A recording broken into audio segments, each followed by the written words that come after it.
មានបងប្អូនយើងសួរថានៅក្នុងប្រទេសជប៉ុននៅថ្ងៃចូលឆ្នាំថ្មីរបស់ពួកគេតើពួកគេទៅ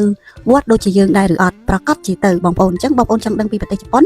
កុំភ្លេចទស្សនាវីដេអូរបស់ខ្ញុំដល់ចប់ណានៅថ្ងៃទី1មករាគឺជាថ្ងៃចូលឆ្នាំថ្មីរបស់ប្រទេសជប៉ុនដែលគេហៅថាអូឆូហ្គាត់ស៊ឺបងប្អូនខ្មែរយើងនៅប្រទេសជប៉ុនប្រកាសជាស្គាល់ពាក្យនេះទាំងអស់គ្នាហើយអូឆូហ្គាត់ស៊ឺថ្ងៃចូលឆ្នាំថ្មីហ្នឹងហើយសម្រាប់ថ្ងៃទី1មករាជនជាតិជប៉ុនគឺគេតែងតែនាំគ្នាទៅវិហារស៊ីនតូឬក៏ទៅវត្តព្រះពុទ្ធសាសនាដើម្បីទៅបន់ស្រន់សុំសេចក្តីសុខបន្ទាប់ពីពួកគេបានទៅបន់ស្រន់សុំសេចក្តីសុខរកស៊ីមានបាននៅក្នុងឆ្នាំថ្មីនៅអ្វីដែលគេប្រាថ្នាហើយ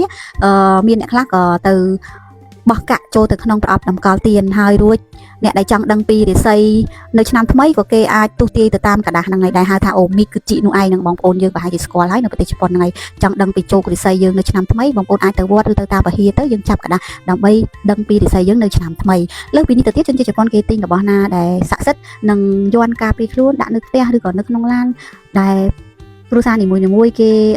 តែងតែទម្លាប់ធ្វើនៅឆ្នាំថ្មីហើយជនជាតិជប៉ុនណាគេមានជំនឿថាអញ្ចេះបងប្អូន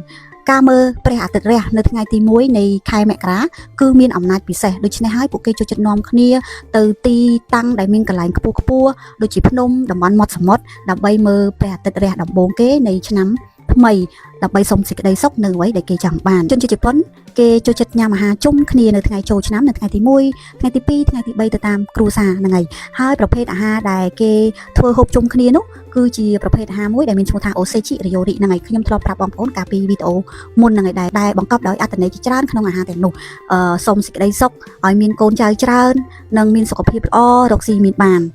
ហើយមានមុខម្ហូបមួយទៀតដែលជនជាតិជប៉ុនគឺគេធ្វើហូបជុំក្រុមគ្រួសាររបស់គេគឺជាប្រភេទស៊ុបដែលមានឈ្មោះថាអូហ្សូនីហ្នឹងហើយប្រភេទស៊ុបនោះគឺគេដាក់នំជប៉ុនដែលហៅថាម៉ូជីបងប្អូនពិចារណាស្គាល់ហើយជានំអង្ករដំណើបហ្នឹងហើយតុនដាក់ក្នុងស៊ុបដែលពួកគេចូលចិត្តញ៉ាំនៅថ្ងៃ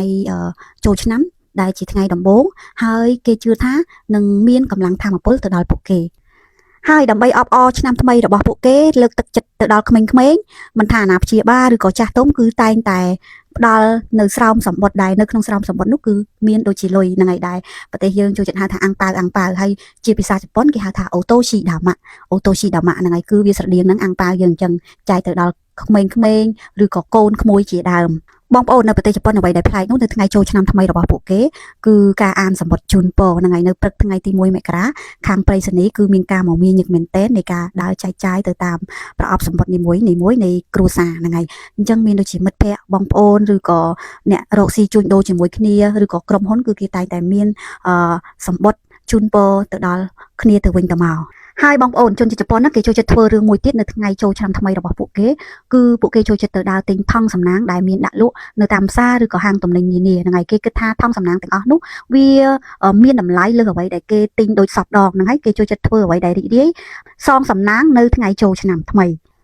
សរុបមកជនជាតិជប៉ុននៅថ្ងៃទី1របស់គេគឺជាការចាប់ផ្ដើម